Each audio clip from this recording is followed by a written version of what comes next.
Welcome to TYT's Game of Thrones review special extraordinaire. That was season 8, episode 3, The Battle of Winterfell. So we've got John Idarola, Brett Ehrlich, Cenk Uygur, Ida Rodriguez, ready to review this for you. With about 5-10 minutes left, I leaned into Ida and I said, I know what's gonna happen. Okay, now let's see if I got it right. We'll get to that in a little bit.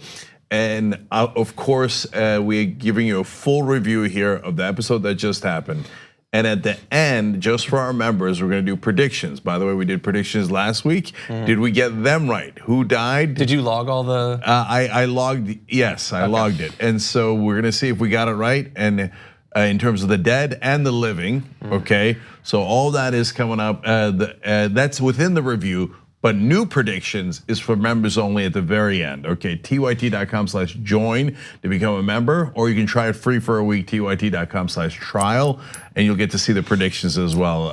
And it was fun if you saw them last week to see if they came true or not. All right, John, take us from the beginning. Yes, so I was saying before we started this, normally we sort of go through either like themes or scenes. I don't really know where to start, so I guess we'll start at the start. Yeah, there's one scene. Yeah, basically. That lasted an hour and 20 minutes of absolute carnage, which throughout I kept thinking, da na na na na na na na. Okay, now by the way, yes, there was only one scene, but there were movements, right? Yeah. And there were different times where I thought. There were so many scenes in this. Yeah, in fact. There were so many scenes in this. In fact, there was one moment where I thought, there's 25% chance they're all gonna die. Yeah, me too. Yeah, me too. And I got it up to 25%, and then I figured out what was gonna happen. And like I was like, I had a relief, but I wasn't positive. But let's start from the beginning. I felt at one point kind of more than 25, just because it seemed so impossible at that point. Yeah. But anyway, let's start off at the beginning. Although it ends, the last episode ends with they're there. They did give us probably 2 minutes of anticipation. They gave us probably. You think it was more? 10 to 15 minutes of anticipation. Of people like in walking total, around? In total. Yeah, slow walking. Yeah. So in fact, here, I'll start there. I was skeptical coming into this episode because like Ben, I'm not a big fan of battles overall. Like there was some great moments in movie history, Braveheart, Gladiator, there was like some epic battles, but then it got to be like car chases. You know, okay, cameras swirling, there's always a battle, it's hard to tell what's going on. And I'm like, we're gonna have a whole, like an hour and 20 minutes of battle, right? So I came in pretty damn skeptical. And then when they're slow and they try to build up anticipation, I'm usually not a big fan of that either. Wrong, not this time. This was a masterpiece. An absolute masterpiece. Because when they slowed down, that's when my heart sped up, okay? And there was a moment where they did that like 3/4 of the way through and everybody, it looks like it might be over. They're all against the wall. Yeah, and they showed an archway. You know, it was Jon Snow was there, the dragon was there, and they showed an archway. And I thought, this is the most suspenseful thing I have ever seen, right? So man, did they do the beats just right. The suspense and the pauses and the silence just right. And I have never voted in favor of silence in my life. And what you fought against it your whole life, that's actually. right. And what did they have, like 15 lines in the whole hour and 20 minutes, right? They were all gold, okay, but they barely spoke at all. And I was mesmerized. When he rose the dead, when his Jesus moment came, I said, it's a wrap. You can't beat these people. If he can they could keep rising, and the army keeps growing because everybody keeps dying, and then he just keeps. That for me was the moment. That and when Arya said, "Not today." That's a very common thing amongst women of color. Not today. It's not happening today. I didn't really understand. You knew before I did what not today meant. Yeah. So that's funny because I'm sitting next to Ida. I leaned in when Lady Marmon did what she did, and I was like, AOC. Yeah. Oh, Giant, you're coming for us? Wrong. I'm coming for you. Yeah, in one debate, Joe Crowley picked her up. It was a terrible move. Yeah, Close to the eye. or he tried to have his assistant pick her up. One of the but I will now let me weirdly nitpick their battle strategy. Okay, there wasn't much of one. Yeah, I don't know. There was. I feel like I watched an utterly like all of you guys talking. I hear like analysis of a completely different show. Like the idea that there's no scenes. There were absolute scenes. There were pairings. I don't think that you understand what I mean by that. What I'm saying is it's less discreet than it is in most. Normally it's like you have a scene with Tyrion, then you pop over to Essos and you do this thing here, and then you come back. This is one location, a lot of people, mixtures and stuff like that. I was just saying, and it doesn't matter, that it was harder to pick out individual things. But I still did want to start at the start if we want to do that. Yes. With the first big thing that happens. Just really quick with the battle strategy. And this leads into the beginning. There was absolutely a battle strategy. The battle strategy was to throw Dothraki at them to kind of cut into the total number of dead with flaming sword, utter bonus. Well, the battle strategy, very brilliantly pointed out by someone here while we were watching, it was like, so why did they have? They were just gonna, with non-Valyrian steel or any other kind of dead-killing weapon, just go out into the darkness. What were they ever thinking would happen? I think that's what they were gonna do because we have no indication that Melisandre was gonna come back or that anyone there knew that she was gonna come back. That is stupid. But everything else, they had trenches, they had fire, they had the dragon glass clad, the army of the Unsullied that were going to protect the retreat, which was planned. This was the best they could do. So how could they have done better? No, the Dothraki, that's what I was gonna nitpick. The Dothraki charge made no sense at all. That's like saying, hey, let's just waste the Dothraki on nothing. Because it is inconceivable that the Dothraki could survive a charge against the dead. And if no one else is backing them up, you wasted them completely. Like, okay, what did they take out? 10 dead, 100 dead, 1,000 dead? It wouldn't make any difference at all. You sacrifice them for nothing. And that was even with the flaming scimitars. Without the flaming scimitars, they were gonna take out 3 dead people. It was totally irrelevant. It was for the purpose of assessment. I think they were just casualties of war and that they sent them out there knowing we got to see, we have no scope. They don't have drones. So they were like, they had to send them out there to see what they were really up against because there was no visibility of anything up until then. Even the Boltons had something on fire deep out into the battlefield. And I don't understand why they didn't set fires out into that area between Winterfell and the tree line. Yeah, that was another thing that was. Yeah, I mean, they would have blown out the fires pretty quickly. Yeah, but that would have. But so they wasted the Dothraki. So I guess they didn't tell us, but the plan all along was to also sacrifice the Unsullied for the retreat because they had planned the retreat. But then it also makes me think, should they have ever even been outside the castle? Because they're unprotected. At least with the walls, they gotta, they'd have a lot more guys to get through to get up on the walls. So I'm not sure. It seemed like that might have been for cinematic purposes more than legitimate strategy. It created a great, the shot of all of them with their swords from high up. That was awesome. There's no reason that this should turn into a big thing of like medieval battle tactics. There are ways that they could have used the cavalry that would have been more effective, but charging them into a force where they're outnumbered 10-1 is not the way to do it. Obviously, we're lucky that Jorah even came back from that.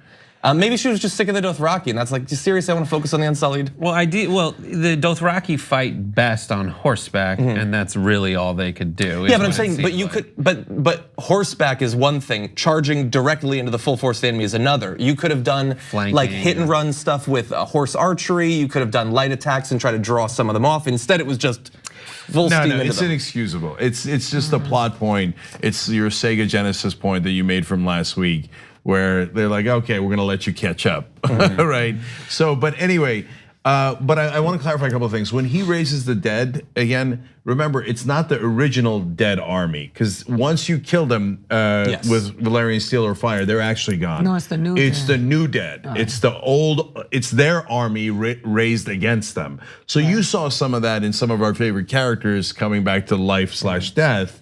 But I just wanted everybody to understand it's not a limitless army, because if you could bring back the dead, then it would truly be limitless. Right. but it's not. You could actually go through the new dead and kill them as well, which they weren't going to obviously until the end. Yeah. And by the way, I mean, we're already going through spoilers, but it's a review, you should know that, but just triple in case. Spoiler alert, because we're about to get to what actually happened. Is there a single person who's like, I don't have time to watch the episode, I'm just gonna skip to the review? That would be weird. Well, if any so- reviewed this one. At least early on, a couple things that happened I thought were interesting that answered questions that I had about how this was gonna go was one, the bringing up the ice storm and the fog and everything, because without that, the dragons were just gonna be too dominant. So I liked that as an addition. Something that was really ingenious that they did, and this goes back to like building suspense from the beginning, is they had the traditional drums of war playing in the background. You never see the enemy, you never see the enemy. And then when the drums kind of dissipate and then finally it's silence, then they show up, then you never see the end of the enemy. They never show the back. So in previous battles, they had done those, there were tons of flying drone type shots in this, but in all those other battles where that happened, you saw all the pieces. In this, you never saw the end of the dead. That's the anticipation. And that's it fades into terrifying. And yes, so that's a great point by Brett, because cinematically it makes it more horrifying. Like they and achieves the exact purpose they're trying to achieve, which is that the dead seem limitless. They seem endless. There is no end to their battle line. And then secondarily, they created a literal fog of war. Yeah. And so it was really well played. In fact, the whole time I'm thinking, and even after the fog came, to be honest, I'm like, Jesus, it's such a waste of manpower. All those people dying just to run out the clock. Because at the end, the Night King and the dragons are gonna settle this thing, right? The dragons is like penultimate fight, and then the Night King is the final fight. And we're running out the clock while all these thousands of people are being murdered, like trying to get to the end, which then is going to get to the question of, was it right to have Brandon, like I kind of forgot where that tree was, that it was inside the gates and in the back. Like I had remembered it as being outside, which is egregious of me to not remember really, that. But you never in those scenes see Winterfell in the background. You only have to pay attention to the, in any scene in the history of this show, it's never like castle in the background. You have to pay extra attention to the opening credits scene, which only this year, today, or this season, did it really delve into the floor plans of all these things. And I believe the battle scenes are the reason for that. Yeah, well, and also it's basically a forest. I mean, it's a massive thing. It's not just like a little garden. But can I just say, like, to finish that point, I know I'm skipping ahead a little bit here, but if your battle plan is, we're gonna get the Night King when they get all the way through Winterfell, like they breached the gates, they killed everybody, and they finally got to what is it called, the tree? The Godswood. Godswood. They finally get to Godswood. By definition, isn't your battle plan, we're almost about to die before? But I don't think that's really what their battle plan was. I think they hoped that they could win in a traditional sort of way, but they really suspected that that wouldn't work, and so they had this other sort of plan as like a last resort, I think. No, the plan was to do the normal battle, have Bran over here to lure the Night King over there, and Jon was waiting with the other dragon to handle it when they lured the Night King over there. But it became very clear once he lost his dragon and once Daenerys tried to fire the Night King that he had a really good contract. He couldn't get fired. And I also just want to mention, because you said something about the futility of it. And obviously, throughout war, you can see that battle plans that made no sense whatsoever. Even Robert E. Lee, like for all that people say he was this great commander, like the last big battle he was involved in was a complete disaster from start to finish. But then I think of like things like in World War II, communication was so bad. There were no cell phones and everything that like peace was signed, but there were areas that didn't hear about it for days or a week later, so thousands of people died even though the war was done. That happened a lot in World War I, and of course there's the famous example of the Japanese guy that stayed in the caves until 1972 in World War II. But to that point, John, about it. They did, okay. That's true. Well, there was actually a Young Turks episode about it recently, but but to that point, I kept thinking, God, when they're in the crypt, and they have no idea what's going on outside. They don't know if they're winning, they don't know if they're losing, they don't know if they're on their last legs. They have no freaking idea. And I kept thinking, like, at least a walkie-talkie. Yeah. Right. Like no way to communicate. One of those I'll tell string you what, phones. The dead have a great communication system because once that main connection was broken, it all fell apart. So I don't know if it matters that we do this sort of as the episode went on, but we did get to our first death relatively early with Dolorous Ed helping out Sam, dying for it, and then Sam just runs scampered away. off. Not He when. scampered. He scampered off and scot-free. Nothing happened. He did it throughout the whole episode. It was so annoying. And I got so mad that I was like, okay, I want Sam to die. Because I'm so mad. No, because not a he fighter. He could do this. I know, but they told him to go back and go down there with the children. Yeah. And he insisted on being part of the battle. Remember true. the last episode? They were like, go, Sam. And Sam was like, I'm going to fight. No, you're gonna run. I liked his battle plan in the second half. He got tired and he realized that like standing up is tiring, so he just laid down and started doing this around. Totally. That is something That's like what I would do after like I ate like the sub I ate before the battle was a little too much. Right? It's had to quite Yeah. comfortable.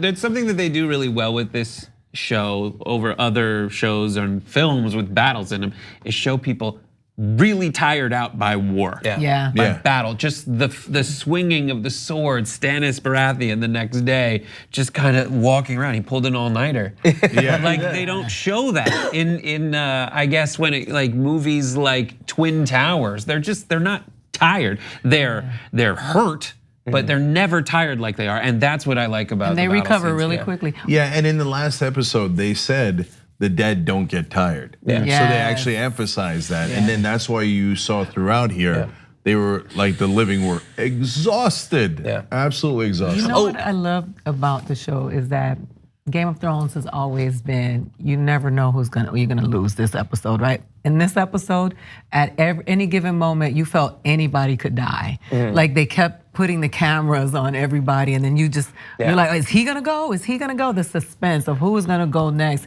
It was like a scary movie, you know, where Yeah. everybody was a black person. Anybody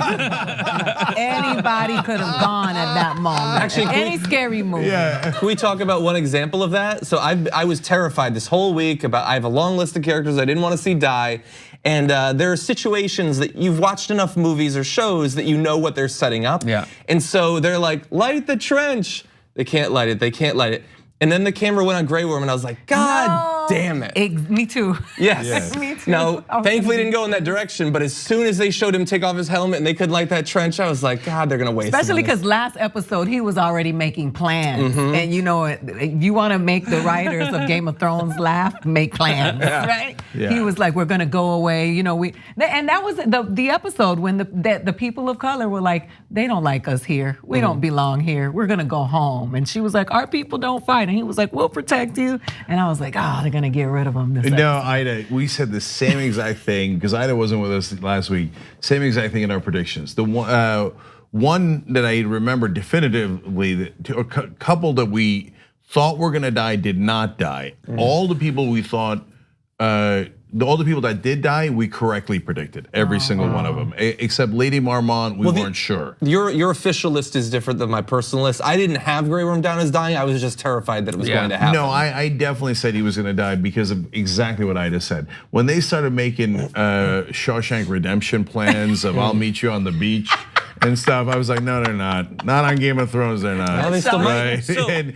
And then he takes off the helmet, and I'm like, oh, see, I was right. Okay, he's a goner, but he didn't. It was a minor miracle that he survived. But like, it's specifically the skill that Game of Thrones has given all of us is like vividly picturing the way people are gonna die. Like I pictured when Lady Mormont runs and she's like limping over. She looked kind of like, a reanimated whatever. And then I pictured him just crushing her entire body. And then when I saw Arya jump at the Night King, I was like, oh, she's gonna get crushed the same way I thought Mormont was gonna get crushed, and that's gonna be it, because you know what? They got my hopes up. Yeah. But you should have known she wasn't, because she said, not today. Yes. Yeah. Well, let's hold off on the climax for just now. I do want to just briefly note, we talked about the battle strategy, the human side.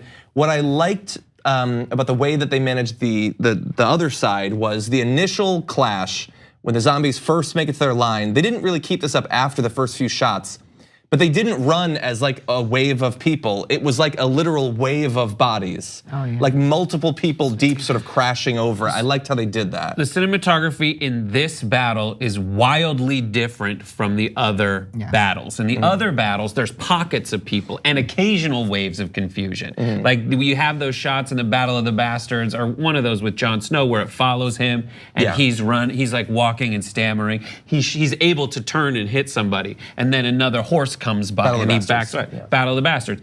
In this, it is always chaos. And that is so much more engrossing. And whereas in previous episodes you are surprised, I was surprised at how much I could follow the battle. In this one, I could feel them intentionally making it difficult for me to follow the battle, which really gets you in there. I was genuinely terrified. Yeah, on the other hand, can I just real quick, on the other hand, I didn't lose any of the thread. I never got so confused that I didn't know what was happening. So it was like a really good balance of fog of war, but still follow the storyline. Yeah, it was just, it was, I would say more than confusing, unsettling. Like it was just unpredictable to a degree that throughout the entire episode, even at the end, I was thinking, what else could possibly happen right now to throw us off yet again? Because it was just, the entire episode I was on edge.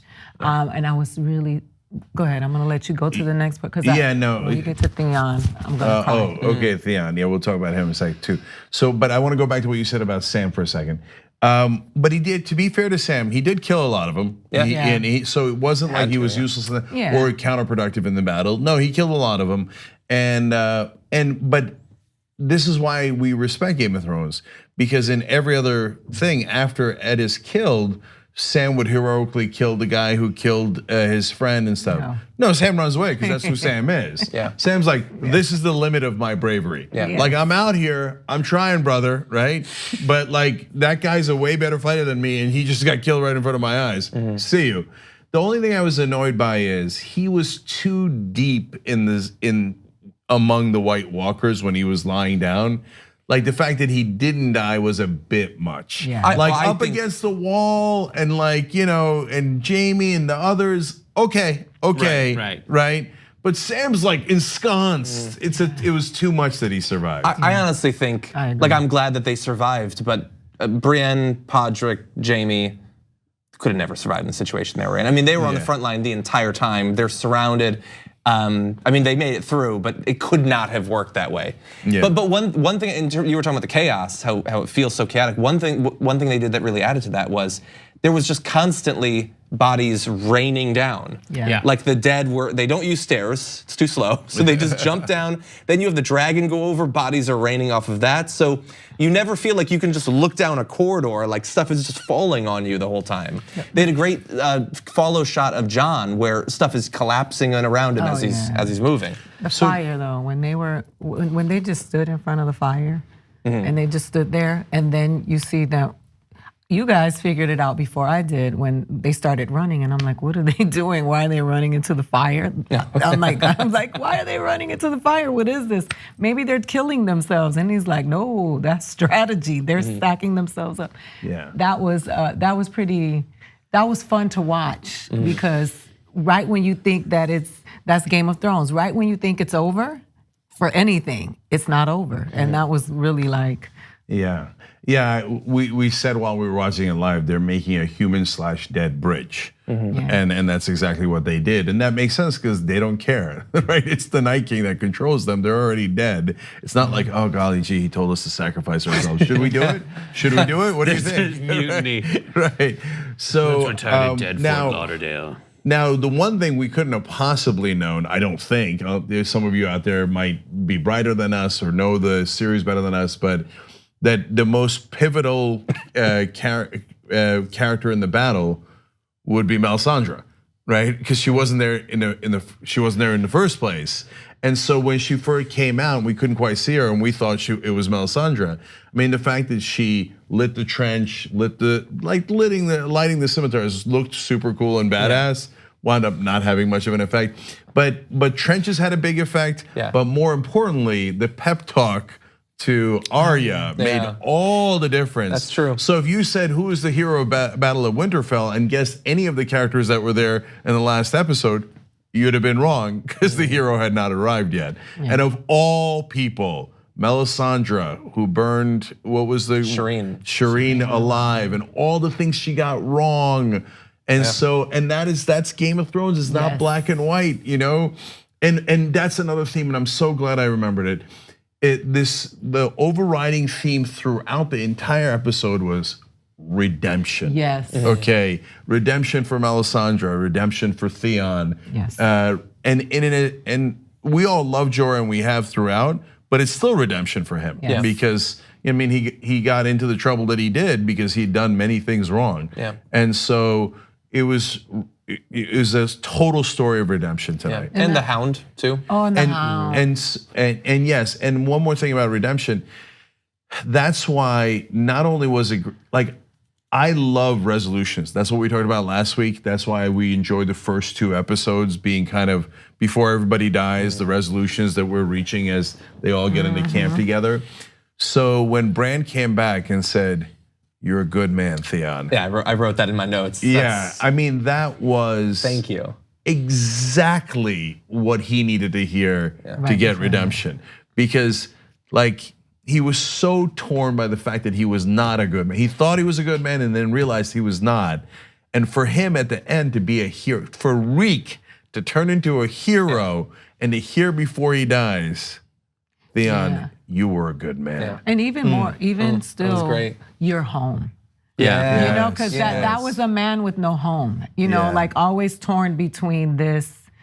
That's the thing about Game of Thrones that I really enjoyed the most is the characters are multidimensional human beings, and someone that you hate at the beginning, like Jaime, you learn to love later, and someone that you love at the beginning, you end up hating. But it's just that people are nuanced, and you can be, and that with Theon, that hurt so much because he went through. Yeah, he was Reek, but he went through so much. Like from a character standpoint, like him and Sansa to me have gone through like the most horrific experiences. And at the hands of the same person. But that was touching. Yeah, with Theon, I had predicted before the season that he would die saving his sister. This was obviously way, way better. Yeah. I don't think anybody thought he was gonna make it through this episode. I mean, it was basically impossible. But the fact that you died in defense of Bran, but after killing countless of the dead around him, getting the full acceptance that he wanted, like no character gets a better resolution considering that it also results in you dying than Theon will get. But there's that little moment as Theon is bleeding out but still alive. He's on the ground and he looks up at the Night King who is towering over him. That wasn't to me like the Night King's moment. That was Theon's moment of even though I'm redeemed, I'm still freaking Theon.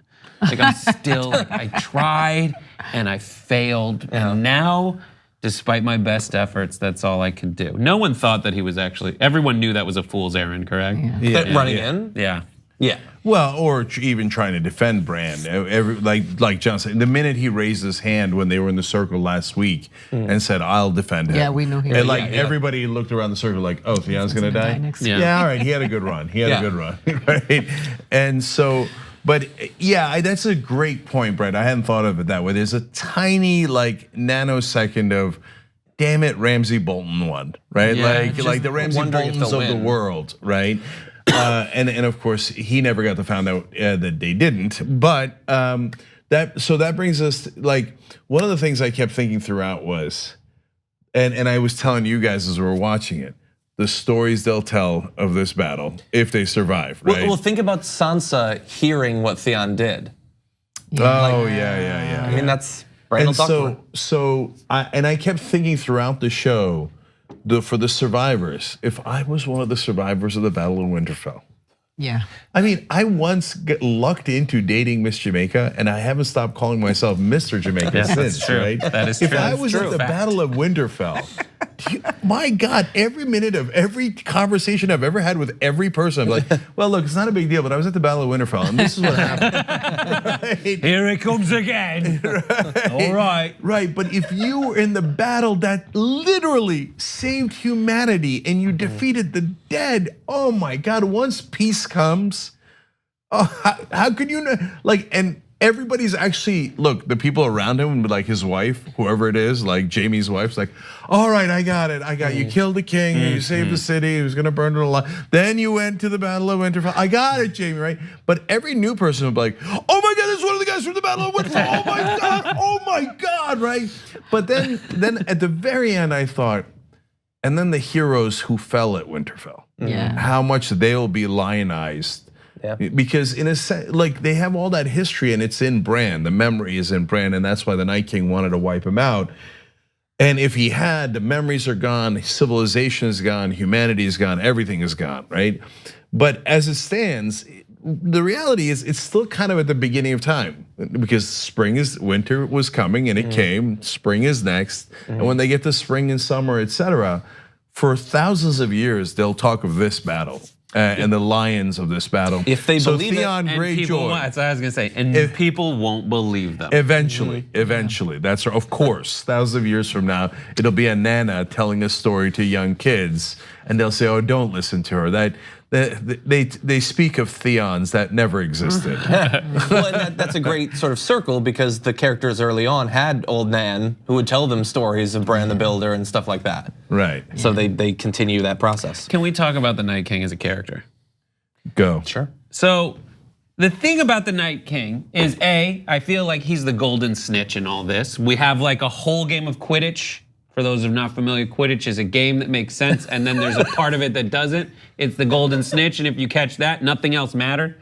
That's kind of my criticism of Poorly designed. Poorly designed game. That's my problem with the Night King, and if you stab him, I get it. But like the character of the Night King has been described by the makers of the show as this unstoppable, unreasoned force that's just death and trying to kill you. Is that satisfying? Is it? And then and we get a little bit of emotion from the Night King when he's like, "You tried and you failed," and he just smiles at Daenerys. I hope there will come a time in this series where we learn what the hell he was doing and why, more than just the children of the forest being like, "Help us out." I mean, he is what? Like the Frankenstein's monster that ended up wreaking havoc? Like, is that enough? But is it about the hubris of your own creation? Do I have to go that deep? Or am I gonna get some character? No, but you know what, Brett? So that's an excellent point, but I'm going to counter it. I'd love with my own excellent point. No, in all seriousness, you can argue though that the character of Death should be exactly like that, because Death has no personality. But why is he here? Why is he here in a thing that's just about the living trying to figure out? Because the rest of the show is so awesome because it isn't good guys versus bad guys. It's a bunch of different houses with a bunch of different guiding principles trying to making their way in the world today. Yes, but Death only has one guiding principle, and that's non-existence. But so why if is he here? but if his character had a personality or it had a reason for existence, it would defy the point of Death. Like Death marches on in a stone cold silence. And when he comes for you, it doesn't tell you why. And there is no reason, there is no logic, it just came. And so in a sense, that is the character of the Night King. But I don't need that in this show. Do you see my point? I do, but I think we kind of did. I think we did need that. I generally am a little bit more on your side. I think that it's difficult because they wanted to have a supernatural threat, but they're putting it in a world where virtually all of the old fantasy tropes, and I've read a lot of fantasy series in my life, a lot of them are the chosen person fights against the Dark Lord. This series was about sort of getting rid of that and having different families, all of which have, they might have differing systems of morality, but they have things that they value and want to fight for, family or whatever. Having it in this series feels a little bit weird, but they're in a difficult spot because they could have tried to explain more about his motives.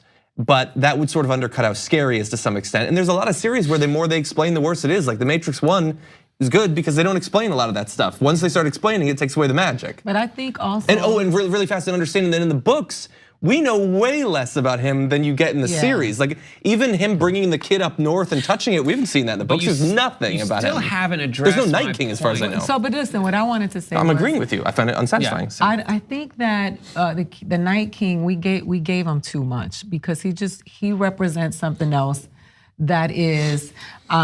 Their biggest battle is themselves. I think the Night King is like a prop. I don't think wanting to give him purpose was too much. Because if they would have won and everybody would have died and the dead would have won, do you think anybody would have continued to watch the Game of Thrones show? Like right. Next, what I'm saying is I just feel like he represents more of he's more like all of the dead. For some reason, wanting to give the Night King a purpose became something we wanted more when they started trying to give him a personality. I think he should have still been the scary thing that we wanted to defeat, as opposed to trying to make him. He's not a person. He represents death, and that's it. I fully understand what he represents. I fully understand what his purpose is. Well, I am frustrated that his purpose was just like, I feel like at the end of it all, look at it, look at what happened. The dead rose, they came south, they united some but not all of humanity, and now it's over. Like what? Like what? No, Why the hell is no. The funny thing is I came into this episode largely agreeing with you, and that's why we said last week, and Ben's been making this point throughout, which is that of course they're not going to die to the dead because they're not an interesting enough character, right? Right, but so that's a problem, that's a problem. But in this episode, ironically, after saying the dead are not that interesting for however many years the show has been on, because I'm like, there's no intrigue. You remember how many times I said there's no intrigue, because he's not a character. To your point, Brett. Spectacle. It's just spectacle. But now that we've had the conversation, we saw it and we had the conversation, I'm now actually really impressed with how they did it, because yes, the Abyss has no character. The Abyss has no purpose. The Abyss has no etiquette. There is no defining feature of the Abyss. It's Jaws in a very good movie except Brett. First of all, Jaws was a classic movie and an incredible villain, right? Right. But I think you're totally understating the value of the dead now, because Jaws is just a thing. It's just a shark. It's a big shark, like the Meg, Jaws. Who cares, right? Mm. Whereas death is real in our lives. And so when the Abyss comes for you, it doesn't tell you why. No. It has no character. Because death is a thing to all these people. Everyone we've cared about has died. Death has no purpose except to validate life. It's not. The truth of this story is until if we find out something about the Night King that fits into the other themes, it is essentially Gladiator, and then a giant shark shows up. Yeah, no, I don't agree. Yeah. Because giant sharks already showed up with dragons. I mean, we got past that. So look, we're gonna get to the climax real soon because there's a couple of really important parts of that. I also wanna say that I'm really looking forward to predictions on how the whole series ends, which is what we're gonna do for the members in a little bit. TYT.com/join to become a member and get the prediction section. But let's keep going in this review. Do you wanna get to the climax now? Yeah, well, there's one or two things we should at least touch on if anyone's interested. So obviously we were expecting the fact that they said go down to the crypts 30 times, that it was gonna be safe. Yes. Obviously it's not gonna be safe, and I kept saying, why are people acting like burying yourself under bodies is the best thing to do when a guy who raises the dead comes to town? But we did have a little moment between Tyrion and Sansa where it looked like she might kill herself. Yeah. To be spared or something. Overall, were we satisfied with what went on down in the crypts? Yeah, so yes and no. There's one part I'm unsatisfied with, and I feel like they almost didn't have the heart to do it. I wanted to see Ned Stark. Yeah, 100%. Yeah, I thought we would see someone. And even his sister. Yeah, Lyanna comes to life. Right? And so but they almost didn't have the heart to have Ned as a zombie and Lyanna and stuff. So they just were like generic Starks from a long time ago. And so yes, and I said the 3 smartest people were going to be in the crypt, but it turns out Sam actually did go and fight. Yeah. So but for those guys to be sitting next to the zombies and not figure it out, that's not a good testament to their intelligence. Yeah. Right. So that's point 1. Point 2 is yes, Sansa. No, that's when my heart was beating the fastest. So I'm not a big fan of Sansa, and I predicted that she would die in the last episode in our predictions of the last episode. So when she took the knife out, I should have been like, oh, me, like I told you, right? But I was like, no. Like, what are you doing? You never know. Because especially because, and it drives me crazy that the Tyrions and the Varys of the world did not think this through and say it to people. Like, as soon as she took the knife out, Tyrion should have been like, put it back. Why? Our whole strategy is to get the Night King. And the minute you get the Night King, everything goes poof, lights out, right? They suspected. Yes, and they were betting on that, otherwise they're all dead anyway, right? Yeah. So always hang into the last second, because at any point outside, they can get the Night King.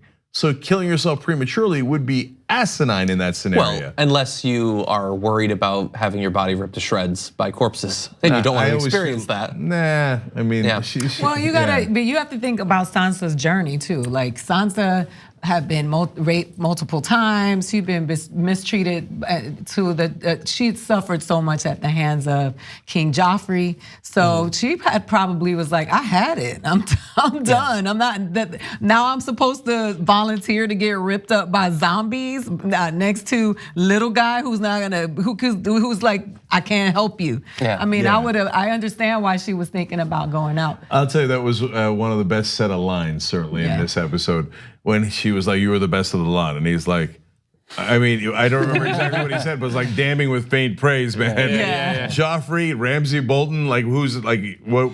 The only other person you could have been married to is Donald Trump, right? Like these are the worst people on the planet. Yeah. And so, okay, thanks. I appreciate that I was better than them, but not a big.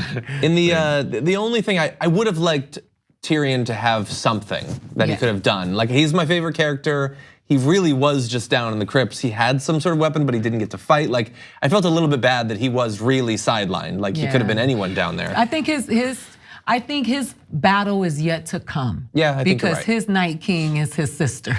That's true. And I think they rather reserve that for later. One thing that stayed with me was the way people died. And how you said Theon died and he looked up and he was like, I'm still a loser, but Lady Marmont went out like a G. Yeah. And it was like, that even in death, they remain true to the journey of each character. Like, you don't get off. Like, Theon did not just die a hero. He had to be reminded that he was also a traitor, and that, like he had his moments of losing. And he's like, he couldn't just die. It was like, dang. Like when they tell the story, when Grandma tells the story of Lady Marmont 2,000 years later, the little kids are like, come on, that's the part that's obviously made up. Yeah. No young girl could be that brave, that strong, and she was. And so time. I swear to you guys, when she got hit by the weapon, I was like, no, not Lady Mormont. Right. Well, I'll tell you, I figured things out like either 10 minutes. Or like 10 seconds before it happened. He did. He's not just saying that. He did say it. I knew it. Yeah. And so anyway, with Lady Mormont, I 10 seconds before it happened, I was like, I swear, I thought, I said something out loud, but I didn't want to tell you guys what I was in my head. I just wanted to say, like, I got it. You literally said, watch this. Like any of us were doing anything else. So I was writing emails. No, you told me she had. She had dry gas. I was, don't say. Okay. So, look, but right before she went after the giant and did what she did, I literally thought, the giant's not coming for her. She's coming for the giant. Yeah, and that's when I said she's AOC. Yeah. I thought that was great. I loved her, and I thought one of the funniest memes I saw on Twitter was Queen Latifah and Set It Off, for those of you who saw the movie, right before she dies, she lights a cigarette and she's like death by cop. And that they were like, Lady Marmont went out like this, and it was so funny because it's been retweeted so many times. But I love that little girl. Yeah, one more thing about the crypt. So Varys is actually my favorite character. I don't know if I'm the only one who thinks Varys He's a great is, character. Yeah, he's an amazing character. Survivor. So two things about him. When near the end, he's got blood on his face. He's in the corner. He's like in this little cove, right, with a couple of the kids behind him. And he looked so frightened, which Varys never does. Never, right? He's always like chilling. He's like, oh, everybody's being murdered. Whatever, I'm Varys. I've lived through it all, right? And he looked so scared that I was like, that's where I was in the zone of 25% chance they all die. To me, he looked resigned.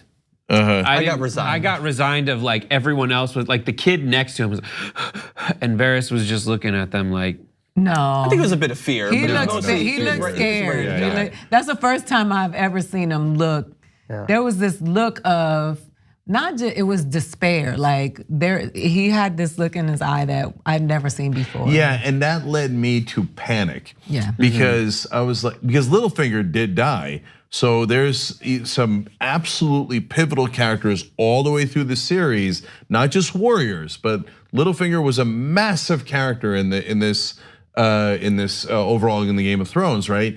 So I thought, oh no, are they gonna kill Varys? No, don't kill Varys. Like that would upset me more than almost anything else. And because like I braced for impact on either Jon Snow or Daenerys Stormborn being killed, because there were so many theories about that that I braced for impact. I did not brace for impact on Varys dying. So when he was like, I was like, no. Well, and especially since there's like the prediction from Melisandre that he's going to die. Yeah, she says, I have to die on this continent just like you. Yeah. When they're at Dragonstone before Melisandre goes off and we don't see her again until this scene, she is on the top because Varys is like, why the hell are you here? She's like, I can't go down there. By the way, let's chat. Also, we're both gonna die on this continent. Yeah, I forgot that part. She did say she was gonna die that night too in this episode. And right before getting to the climax, we didn't get a certain climax. And I think a lot of people, including me, I thought Jon would fight him. And Jon wanted to, he was stopped from doing it by the raising of the dead. But there's so many shots of him trying to get to the Godswood. And he's dodging all the dead, he's dodging the dragon, everything. He never actually made it. That's another way that like, in any fantasy series, he gets to have a sword fight with the Night King. But in this case, no, he was willing to, he wanted to try to fight the dragon. Maybe he was just resigned to his death with the dragon, but he never made it even close. Slow zombies. It makes him it makes it satisfying. I don't want to see him fight the Night King. And like I said, I really believe Tyrion, Jon, their fight is yet to come. Like they have the Sansa's fight, because Sansa, there are so many people whose Night King is Cersei, you know what I mean? Like that's where the real, they didn't waste it on this. Like this was for the other characters, because those people's battle, it's on the way. That's gonna be like the real. The only problem is they're gonna have to draw straws on who kills Cersei, because they all want to kill her so bad. Let me do it, HBO. Let me do it. Yeah, well, I have a prediction for that for later on. Write me in, coach. So it does end up, I guess the plan works. The Night King gets there, and yeah, it works and doesn't work. They pictured Daenerys or Jon Snow getting to the Night King. So now we're at the climax. Okay, go ahead. I just want to say there's a lot of, just to tie a bow on top of the crypt thing. We have like a collection of scenes in the crypts. I like how this scene in the crypt and then the scene in the keep from when it was Cersei and Sansa from before, when they're about to drink milk of the poppy, all that. That is a part that you don't see in other, I guess you do see it in Helm's Deep and in the Lord of the Rings movies. But I didn't want to get too close to the climax without talking about the dragon fights. Oh yeah. In fact, that was my one question for you guys. The one thing I was unclear about. Is Jon Snow's dragon definitely dead? I don't think that's certain. So the way that I read that was they had the aerial battle, obviously that the undead dragon was injured. That's why it was like spurting flames and everything. But I'm fairly certain the one that looked like it was dying was Drogon. Because Daenerys all the whites are coming up on her dragon. She always flies Drogon. She gets thrown off. It flies away. He believes that he saw both in the preview. Yes. But Rhaegal, his dragon, I think, is fine. I think it was Drogon. Rhaegal was very hurt. That's why they took extra pains to show the awkward landing and dumping Jon off. But Rhaegal goes off. And Drogon's the one who comes back at the end of the fight and puts his arms protectively around. Yes, I thought that was Rhaegal. No, I think that's Drogon. We got a green one and we got a blue one. Yeah, but I couldn't tell the color. I was going by horns. This was basically. I thought this was I thought this was. But Drogon. But in any event, you believe that you saw both in the preview for the next episode. I believe, but I can't. Okay, we're not positive about it. But Rhaegal was having chunks of his skin ripped off by the dead dragon. But dragon. Drogon got stabbed hundreds of times, maybe. Yeah, but being stabbed as a dragon is bad. But like that's like having like 1,000 splinters, whereas having your skin ripped off. And if only death by 1,000 cuts were a saying. Yeah, I predicted that none of the dragons would make it through the fight. We'll see. I mean, at least one is. Actually, okay, we're not trying to tease you. We're gonna get to the climax. 1 second. So far, though, we said 2 of the dragons would die, like the dead one and one of the live ones. And it looks, well, the dead one's definitely dead, and the live one we're not positive about, but you think maybe survives. We thought that Ed would die, and he did die. Lady Marmon, we weren't sure about, but she died. Jorah. Jorah, we thought for sure would die and did die. How do you overall rate his death? Great. Fitting. It's exactly what we predicted, but it was not a bold prediction, right? Yeah. I mean, like he comes to save Daenerys. It's classic. It's almost too much, but we'll give him. But like Theon, he earned it. Right. I wanted her to say something. I'm glad they didn't. I'm glad that they didn't. No, I'm glad that would have made it so cheesy. I'm with you. If he would have gotten a word out, or I always did love you, girl. Like I would have. He didn't left. I want her to say something. I didn't want. She didn't say. She loves Jon. What I want to know is. I don't mean love like that. No, I know, but listen, she forgave him. She knows. He knows. Yeah. Where is Ghost? We got a few shots. I saw him running, but then I never saw him. Then he ghosted us. He might be dead. He might be dead. Yeah. So I thought he was gonna say it was the honor of my life. That's and then he was like. Nah, I'm out. No, I think it was best. Everybody stop. I'm remembering it as him saying it was the honor of my life. Yeah. That would have been the equivalent of you're a good man. I think both of us have come down on. I don't want to speak to you, but like he kind of did all that. Everything was communicated. Why did they need to say it, right? Yeah. I was slightly hoping, once I started to suspect that Lady Mormont might die, I'm talking about over the last week, because she said that she wants to go and fight. That would have opened up an opportunity for him to once again be the head of his family, which I thought would have been nice. But now I guess the Mormons are just wiped out. Yeah. So then, in terms of the ones we got wrong, we thought maybe Sansa would die. We weren't definite. I didn't. I thought it was just like a maybe, right? But we thought for sure, I think pretty close to for sure, that Brienne would die, and Brienne did not die. Yeah. Because she was knighted. Yeah, she was knighted. I thought, me too. Like, because she had reached the end of her arc. Yeah, I thought right. She always wanted to be a knight. She became a knight, and we thought that's it. Signed the death warrant. Right? She was put in a lot of situations where she could have died in this episode very easily. So and then Grey Worm we thought would die because of the Shawshank thing. Yeah. And the beaches and stuff like that. Nobody in Game of Thrones winds up on a beach. Okay. No, and Brienne's an apprentice. What's his name? And Podrick. I just knew Podrick sang his last song last week. Exactly. That's what we said too. They set us up for that. But with Ben said that was his first and last podcast. Oh, God. Okay. Anyway, but as it turns out, he miraculously survived. So we're fairly sure we saw him at the end. Yeah. He he was the three people up against the wall. But it was him, Jaime, and Brienne. Okay, with Grey Worm, I saw him fighting earlier. I didn't see him at the very end. I'm assuming they would have showed it if he died. They would have showed it. No, he didn't die. Oh, that he's too. I was really worried. Me too. Everybody thought he was every gonna die. time they slow down. They do it on purpose. Like they've earned it. Of course, they do it on purpose. But like, how many times do we see like Jaime Lannister with like 7 dudes at his neck? Yeah. Like 5 times. And every eunuch will not die in one episode. We already. Oh, that's right. Theon Both the eunuchs survived. So and then finally, the other guy who died. Beric Dondarrion. Oh, yes, the Beric Armenian. Dondarrion, And so we thought he was gonna die because Dardarian, what's his name? I put in my phone, well done, Darian. Oh, there you go. So we thought he had a purpose. The purpose came to fruition. They literally said it like Lord of the Light had him live so he could throw his sword and save Arya, right? So that she could. And she could do that. I wish in Plus- that moment I'd predicted it. I thought it was just I knew. saved to Stark.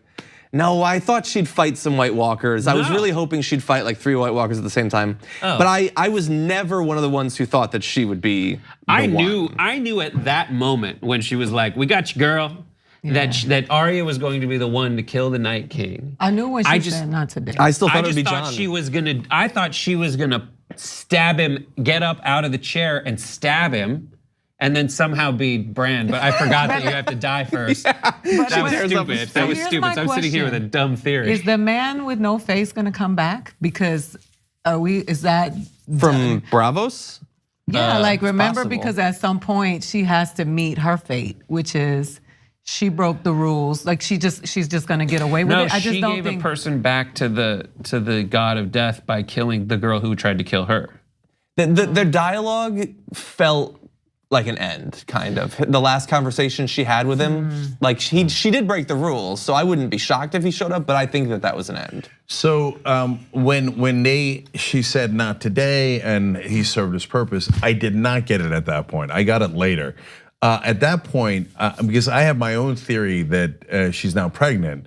Oh, that's another guy we thought was gonna die. you said that. Gendry. Yeah, and he didn't die. And so he has Baratheon blood in him.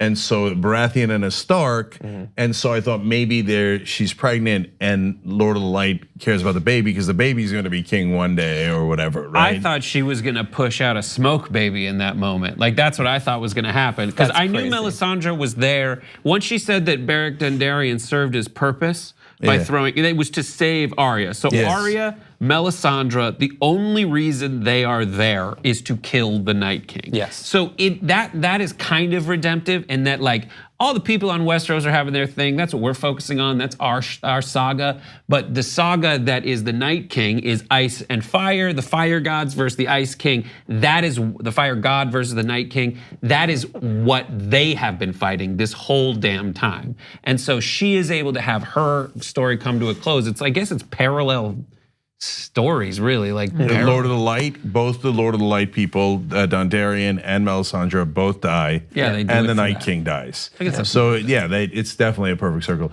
We actually should have known it earlier because when Melisandre coming to kill the Night King or being part of that process stays on Arya for so long in the beginning. Yeah. and We thought they it was the look at each other. pregnancy. Yeah, I thought it was the pregnancy. And later I thought it was because she was gonna die. Like she's like, I'm gonna die in the morning. And then looks at Arya. It's like, oh shit. Yeah. No, I thought she Darn.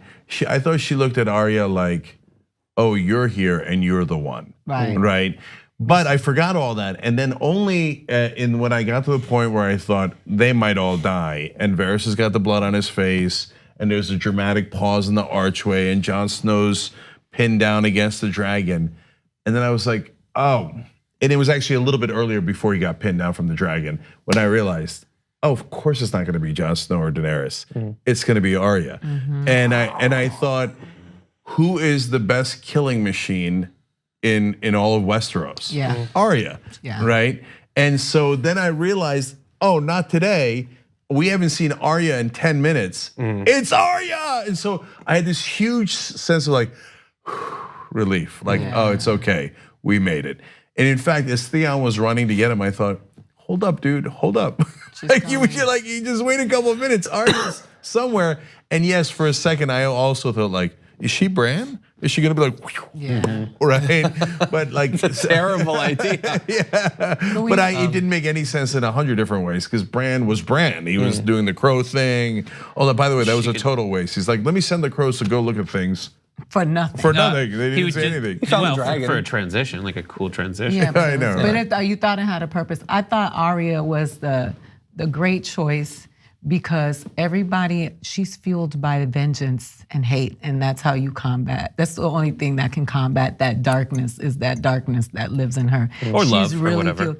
I don't think. No, more I hate. think that love. I mean, that's the idealistic, but you got to meet that darkness where it is, and I just think she's the one that's really fueled by vengeance. Like she's so eager to kill everybody who brought bad stuff upon her family and her family name. She's so full of it. That's why she survives. Like some people survive by love. That's Jon, and he gets naked all the time. And Arya only got naked once, and she's fueled by that vengeance. She has time for nothing but to redeem her family. And I think it was great that she came up, but I didn't expect it. Yeah, I mean, she had a dead list. Oh, yeah. And what we didn't know was death was on her death list. She said it in the last episode. Yeah. What did she said say? in the last episode? She's like, I know the God of Death. He has many faces. I'd like to see this one, or something like that. Oh yeah. See, we should have known. Yeah. I liked everything that they did, like the way it was done. I love that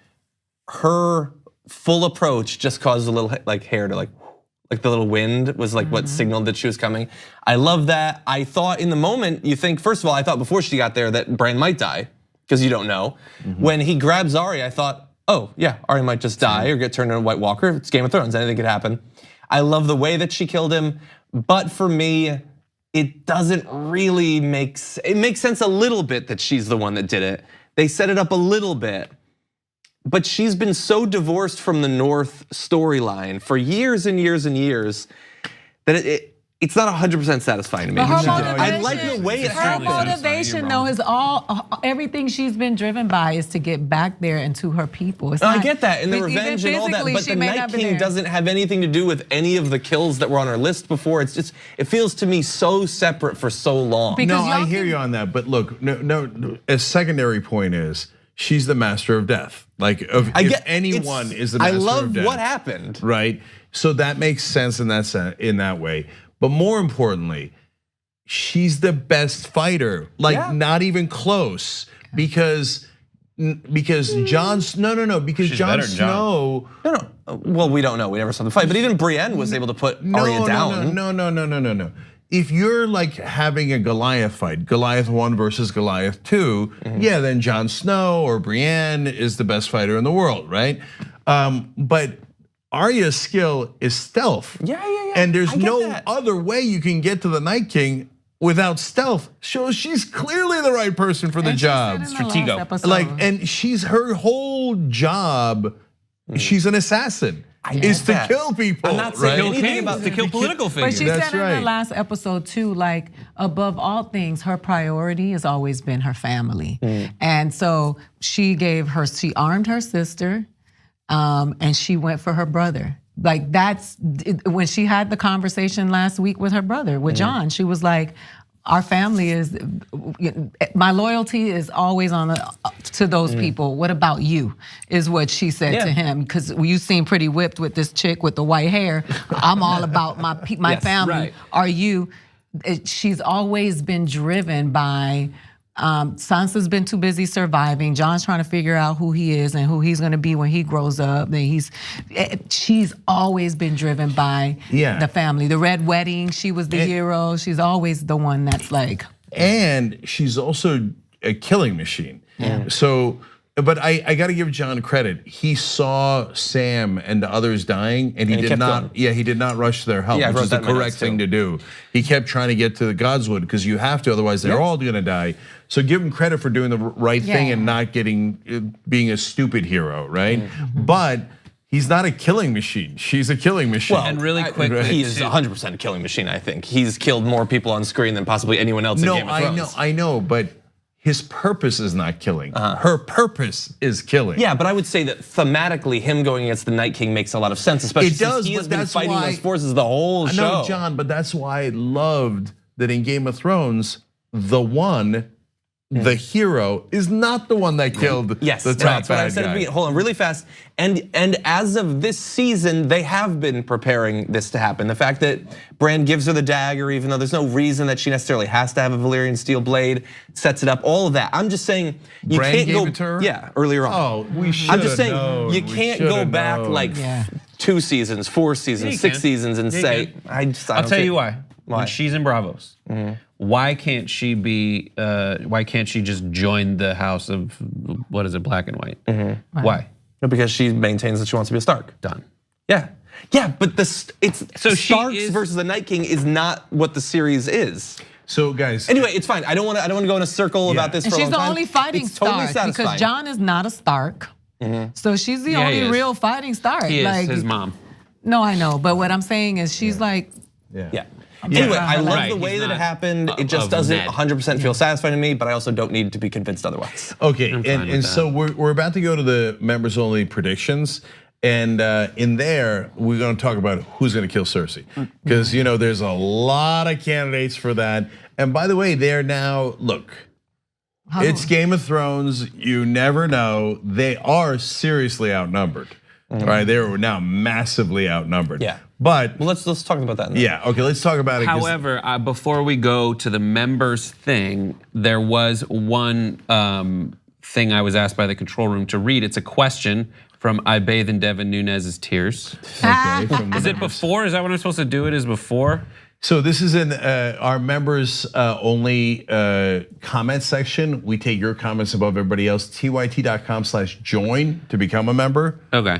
Okay, I'm so- supposed to read this when we switch over. So that's switch just over, a okay. tease, a tease for what we get on the other side for members only. Okay, so guys, I think we're done, right? So that amazing. Do we agree? Amazing episode. 9.5 out of 10. 10 out of 10.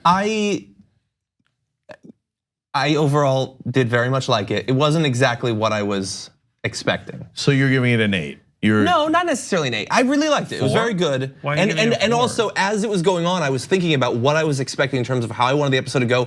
I don't know that it actually would work for an hour and 20-minute thing. You can't just have one continuous battle. There were a few things that didn't pan out, like the Hound was very little involved in the episode. He's in the room with Melisandre, you never really see him again. I did want to see Arya fight some White Walkers. There's a few things I wanted to see in the episode that didn't happen. Overall, it was very good. It was just not exactly what I was anticipating. Every one of that- your suggested ideas is stupid. Okay, on the other hand, I actually think some of them would have been cool. That's why I'm at a 9.5 and not at a 10. Like none of the other White Walkers, not the Night King and not the zombies, but the White generals. Walkers, the generals, none of them fought. Yeah, and they it don't. would have been cool to have like the bearded dude with Tormund fight a general, Yeah. Daenerys fight a general. They kind of wasted the generals. I agree because they made you scared throughout the season, the series. You've been like, oh, they're so creepy. Those especially are the creepy ones. I'm with you, like a 9.5.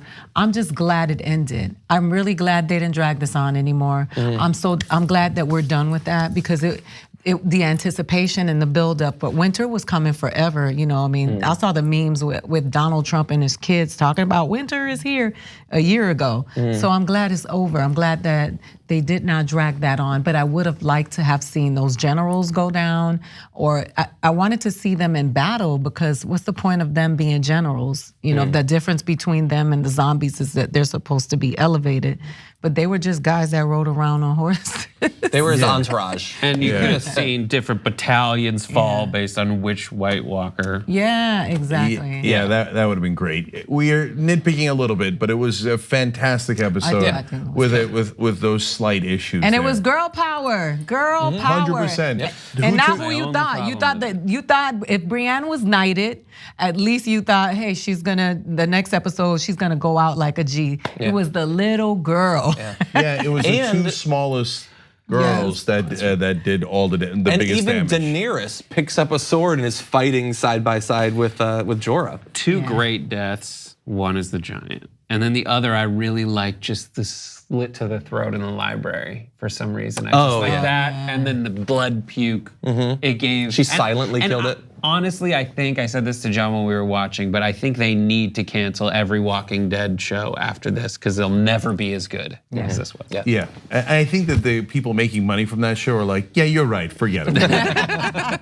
Okay. So look, super last thing as part of the review is that I agree with Ida. I think that there's almost like a breath of fresh air, and like I'm now looking forward to the last 3 episodes with like not a clear conscience. It's a weird way of saying it, but like relief. The weight has been lifted. Yes, the weight's been lifted. We're done with winter. Let's go settle this thing, right? Yes. Let's finish it, right? And so, very rarely do any legendary shows or any shows period end really, really well. And we're 3 episodes away from nailing it. So, okay, now I made myself nervous again. Oh God. They're gonna screw up the ending. Cause like I know when I'm watching a great movie and I get like 7/8 of the way through, I swear it happens every time. There's like a little thing of like, don't ruin the last 8, don't finish it, land it, stick the landing, stick the landing. And that's where I am right now. Stick the landing, and it's the greatest show of all time. So predictions after this? Yes, so quick break, members come right back. Look, you can do a free week and try it out, tyt.com/trial if you wanna try it for a week. But just become a member, support all the things that we're doing. We came in on a Sunday night for you guys to do all this stuff. Obviously we love it, but support the whole crew that's here as well. So tyt.com/join. All right, we'll see you in the member section.